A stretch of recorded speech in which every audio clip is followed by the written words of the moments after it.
Elias J. TV! Palakpak sa asa mga silingan nato. Di man mga palakpak. Oh, wala iwahay dia. Maayong Una, unsa man trabaho na nimo? trabaho na siya. Sa kinabuhi ba? Muna mo. Gi-enjoy nimo ang Enjoy pa na imong po akong pagkakuan.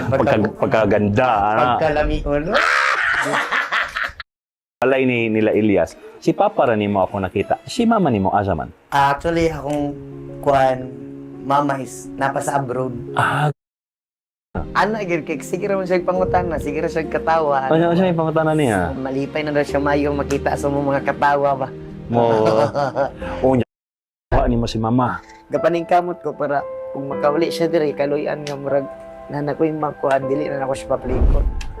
Para kompleto permente ba. Anak ko. Ang giray, gud sa gyapon.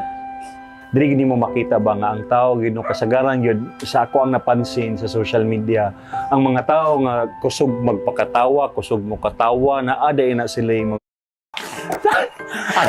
narabi na kog membro mo ni pili edad ni Apollo 3 asa mo to si Apollo Loy karon kay ipaylaila na gid sa tuwa si Elias the third dili bitaw si Apollo.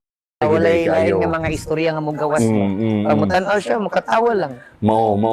Si Mrs. nimo ahaman mo nagkaila taga diri ra pa na. Kagaila mi sa Idapawan ko. Ay, di lang mag-pet. Kaya Mo nagkaila. sa eskilan may nakaila. Unya kaning imuha.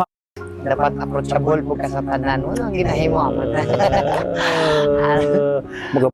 Ang mga chat, busy po gamay. Pero kung paning kamutan ako nga ma-replyan mo tanan, o maistorya mo tanan. Dagang salamat sa inyo, dagang salamat sa iyong kanunay nga suporta. I love you sa inyong tanan, o God bless, o padayon lang. Uhay!